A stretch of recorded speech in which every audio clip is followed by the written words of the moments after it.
என் அன்பு பிள்ளையே, உனக்கான நன்மைகளை செய்து கொடுப்பதற்காகவே உன் தாயானவள் இன்று உன்னை தேடி வந்திருக்கின்றேன். என் குழந்தையே, இன்று உன் அம்மா உனக்கு கொண்டு வந்திருக்கின்ற செய்தியை கேட்டு நீ மிகவும் ஆச்சரியப்படப் போகின்றாய். இந்த அம்மா உனக்கு இந்த வாக்கு சொல்ல வந்திருக்கின்றதானது மிக முக்கியமானது. உன்னுடைய மனதில் இது சந்தேகத்தை ஏற்படுத்தலாம். இப்படி கூட நடக்குமா என்று ஒரு ஆச்சரியத்தை உனக்குள் உருவாக்கலாம். ஆனால் இது உன் வாழ்க்கையில் நடந்து கொண்டிருக்கின்றது என்பதனை உனக்கு தெரிவிக்கத்தான் உன் அம்மா இன்று வந்திருக்கின்றேன். என் குழந்தையே, பொதுவாக நம்முடைய வாழ்க்கையில் இருக்கின்ற அத்தனை பேருமே நமக்கு நல்லதைத்தான் நினைப்பார்கள் என்று சொல்ல முடியாது அல்லவா? யார் மனதில் என்ன இருக்கின்றது என்பது அவர்களுக்கு மட்டும்தான் தெரியும். அது என்ன என்று நம்மால் ஒரு காலமும் புரிந்து கொள்ள முடியாது அல்லவா? அப்படி இருக்கின்ற இந்த நேரத்தில் உன்னுடைய வாழ்க்கையில் கணவனை இழந்த ஒரு பெண்ணால் ஒரு மிகப்பெரிய ஆபத்து உனக்கு வந்து கொண்டிருக்கின்றது என் குழந்தையே. அதனால் உன் வாழ்க்கைக்கு ஒரு மிகப்பெரிய ஆபத்து வரப்போகின்றது. இந்த நேரத்தில் உன்னை நோக்கி வந்து கொண்டிருக்கின்ற இந்த ஆபத்து இனிமேல் வரப்போவதை விட உனக்கு ஏற்கனவே இருக்கின்றது என்பதுதான் உன் அம்மா உன்னிடத்தில் சொல்ல முயற்சிகளை செய்கின்றேன். என் குழந்தையே, உன் வாழ்க்கையில் ஒரு கஷ்டம் வரும் பொழுது அந்த கஷ்டத்தை ஏற்றுக்கொள்ள நாம் தயாராக இருக்க வேண்டும் என்று உன் அம்மா நான் உனக்கு சொல்லியிருக்கின்றேன். ஆனாலும் அது எந்த விதமான கஷ்டம் என்பது நிச்சயமாக நமக்கு கவனம் இருக்க வேண்டும் என் குழந்தையே. அதனால்தான் இன்று உனக்கு நான் சொல்லிக்கொண்டே இருக்கின்றேன். அதனால் என் குழந்தையே, நீ எதை நினைத்தும் கலங்கி கொண்டே இருக்காதே. உன் அம்மா நான் உனக்கு கொண்டு வந்திருக்கின்றது. இனி நீ கவனமாக இருக்க வேண்டும் என்றுதான் நான் உன்னிடத்திலேயே சொல்லிக் கொண்டு இருக்கின்றேன். நமக்கு ஒரு பிரச்சனைகளை கொடுப்பது மனிதன் என்றால் அதை யாராலும் ஏற்றுக்கொள்ள முடியாது. இதனை நீ முதலில் புரிந்து கொள். நம்மோடு இருக்கின்றவர்களுக்கு நம் வாழ்க்கையில் எப்பொழுதுமே நல்லதை நினைக்கின்றோம். மீண்டும் அதைத்தான் அவர்கள் செய்வார்கள் என்று நீ எதிர்பார்க்க கூடாது. நீ செய்கின்ற நல்லதிற்கு மாறாக உனக்கு கெடுதலை செய்ய இவர்கள் நிச்சயமாக நினைத்து கொண்டுதான் இருக்கின்றார்கள். உன் அம்மா நான் சொல்கின்றேன் என் குழந்தையே, கணவனை இழந்த அல்லது கணவரால் கைவிடப்பட்ட ஒரு பெண் ஒருவள் உன்னுடைய வாழ்க்கையில் இருக்கின்றாள். இந்த பெண்ணினுடைய மனது இப்பொழுது உன் மீது சரியாக இல்லை. உன் வாழ்க்கை நன்றாக இருக்க வேண்டாம் என்று அவர் ஒரு பொழுதும் நினைக்கவில்லை. முன்பெல்லாம் இவள் குணங்கள் இப்படி இருந்ததே இல்லை. ஆனால் எப்பொழுதுமே அவள் நல்லபடியாக பேசிக்கொண்டே உனக்கு நல்லதை மட்டுமே நினைத்து கொண்டு எப்பொழுதும் நீ சந்தோஷமாக இருக்க வேண்டும் என்று எண்ணியது போலதான் இருந்தது. ஆனால் இப்பொழுது சில காலமாக இந்த பெண்ணினுடைய நடவடிக்கைகள் மாறத் தொடங்கி இருக்கின்றது. இந்த பெண் நினைத்தது போல உன்னுடைய வாழ்க்கையில் பல கஷ்டங்களும் உனக்கு தொடர்ச்சியாக வந்து கொண்டுதான் இருக்கின்றது.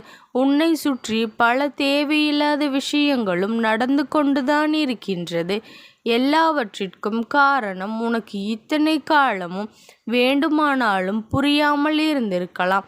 ஆனால் இன்று உன் தாயானவள் நான் உனக்கு சொல்லும் பொழுதாவது நிச்சயமாக இனி உன் வாழ்க்கையில் நடக்கின்ற விஷயங்களை நீ என்னவென்று தெரிந்து கொள்ள வேண்டும். உன்னை சுற்றி நடக்கின்ற சில விஷயங்களையும் உன்னை சுற்றி வருகின்ற சில உண்மைகளையும் நீ கட்டாயமாக தெரிந்து கொள்ள வேண்டும் என் குழந்தையே. எப்பேற்பட்ட கஷ்டங்கள் எல்லாம் இந்த வாழ்க்கையில் வருகின்றது, அதையெல்லாம் நாம் தாங்கிக் கொள்ள முடியாமல் பல இன்னல்களை கடந்து வந்திருக்கின்றோம். இதுதான் நமக்கு நிரந்தரம் என்று நீ ஓரிடத்திலேயே உட்கார்ந்து இருக்கின்ற நேரத்தில் மேலும் மேலும் இவர்களால் பிரச்சனைகள் வருகின்றது என்றால் அதனை ஒரு பொழுதும் ஏற்றுக்கொள்ள முடியாது. அதுவும் உன்னுடைய வாழ்க்கையில் இது நடக்கின்றது என்றால் உன்னால் தாங்கிக் கொள்ளவே முடியாது அல்லவா? உன் வாழ்க்கையில் ஒரு முக்கியமான பங்கினை வகித்து கொண்டிருக்கும் பொழுது இது போன்ற காரியங்களை இவர்கள் செய்தார்கள் என்றால் ஒரு நாளும் யாராலும் இதனை ஏற்றுக்கொள்ள முடியாது என்பதனை நீ புரிந்து கொள்ள வேண்டும். நல்ல நேரத்தில் உன்னுடைய வாழ்க்கையில் இது போன்ற மனிதர்களின் உடைய தலையீட்டால் இத்தனை காலமும் உனக்கு நடந்து கொண்டிருந்த நல்ல விஷயங்கள் கூட நடக்காமல் போய்விட்டது என்பதுதான் உண்மை. எனக்கு வாழ்க்கையில் பல தடங்கல்களை உருவாக்கி இருக்கின்றது. இந்த வாழ்க்கையில் உனக்கான பல சந்தோஷங்கள் உன்னிடத்திலேயே பறிப்போயிருக்கின்றது. இவர்களுக்காக நீ இழந்தது ஏராளம். இவர்கள் பாவம் என்று சொல்லி சொல்லி இவர்களுக்கான பல இடங்களில் பல தியாகங்களை நீ செய்திருக்கின்றாய். நிறைய விஷயங்களை விட்டு கொடுத்து இருக்கின்றாய். அப்படி இருக்கும் பொழுது இந்த வாழ்க்கையானது என் குழந்தை இதற்கு மேலும் இதையெல்லாம் காண்பித்து கொடுக்குமோ என்று எண்ணி வருந்தி கொண்டிருக்காதே. அப்படி வருத்தப்படுவதை விட உனக்கு கிடைத்திருக்கின்ற இந்த நல்ல விஷயங்களை மட்டும் நினைத்து மனமகிழ்ச்சியோடு இருந்துவிட்டால் உன் வாழ்க்கை என்றைக்குமே சந்தோஷமாகத்தான் இருந்து கொண்டிருக்கும். இவர்கள் செய்கின்ற காரியம் அப்பேற்பட்டது. என் குழந்தையே, உன்னுடைய வாழ்க்கையில் பெரிய பெரிய துன்பங்களை எல்லாம் உனக்கு கொடுத்துவிட்டு இது உனக்கு மட்டுமல்ல உன்னுடைய வாழ்க்கை துணைக்கும் இடையில் ஏற்பட்ட பிரச்சனைக்கும் காரணமாக இத்தனை பெரிய சங்கடங்கள் எல்லாம் உன் வாழ்க்கையில் இந்த பெண்ணானவள் தன்னுடைய கணவனை இழந்திருப்பதனாலேயும் தன் கணவனை விட்டு பிரிந்திருப்பதனாலும் அவனுடைய மனதில் எப்பொழுதுமே ஒரு வெறுமை இருந்து கொண்டே இருக்கின்றது. தனிமை அந்த பெண்ணிற்கு மிகுந்த வேதனையை கொடுக்கின்றது. அதனால் வேறு யாரேனும் அவர்கள் துணையோடு இருந்தால் அந்த பெண்ணிற்கு அதனை காணும் பொழுது வயிறு வெந்து விடுகின்றது. அதனால் உண்மையில் இந்த 2 விதமான விஷயங்கள் இருக்கின்றது. ஒன்று, சிலர் இது போன்றவர்கள் இருக்கும்போது வேண்டாம் என்று அவர்கள் முன்னிலையில் சந்தோஷமாக இருப்பார்கள். அதை பார்த்து அவர்கள் வயிற்றெரிச்சல் பட வேண்டும் என்று இன்னும் சிலர் இவர்கள் செய்கின்றார்கள் என்று ஒதுங்கி செல்வார்கள். இவர்கள் எந்த ஒரு நல்ல காரியங்களுக்கும் இல்லத்தில் நடக்காது என்று இவர்களை ஒதுக்கி வைப்பார்கள். ஆனால் இங்கு அப்படி எதுவுமே நடக்கவில்லை. நீ அவர்களை தலையில் தூக்கி வைத்துதான் கொண்டாடுகின்றாய். ஆனால் அவர்களின் மனது ஒரு துளி அளவு கூட நல்ல எண்ணங்களே இல்லை என்றுதான் உன் தாயானவள் நான் சொல்கின்றேன். அவர்கள் நினைப்பது என்ன தெரியுமா? எப்படியாவது இவர்கள் வாழ்க்கையும் நம் வாழ்க்கை போல மாறிவிட வேண்டும். அப்பொழுதுதான் இவர்கள் எப்பொழுதும் நம்மிடம் நல்லபடியாக பேசுவார்கள் என்பது போன்ற ஒரு எண்ணம் இருந்து கொண்டிருக்கின்றது. இந்த எண்ணத்தை மாற்ற வேண்டும் என்றால் நிச்சயமாக உன்னுடைய வாழ்க்கையில் இருக்கின்ற சில கஷ்டங்களை நீ முதலில் மறந்து வெளியில் இவர்கள் முன்னிலையில் நீ சந்தோஷமாக இருக்க கற்றுக்கொள்.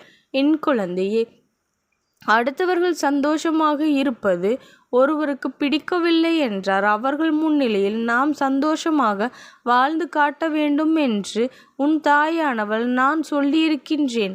ஏனென்றால் அவர்கள் நினைக்கின்ற எண்ணங்கள் எல்லாம் அவர்கள் யோசிக்கின்ற விஷயங்கள் எல்லாம் தவறானது என்று என் குழந்தை நீ நினைக்க வேண்டும். அதற்கு ஒரு நாளும் நீ ஒத்துழைப்பு கொடுக்க கூடாது.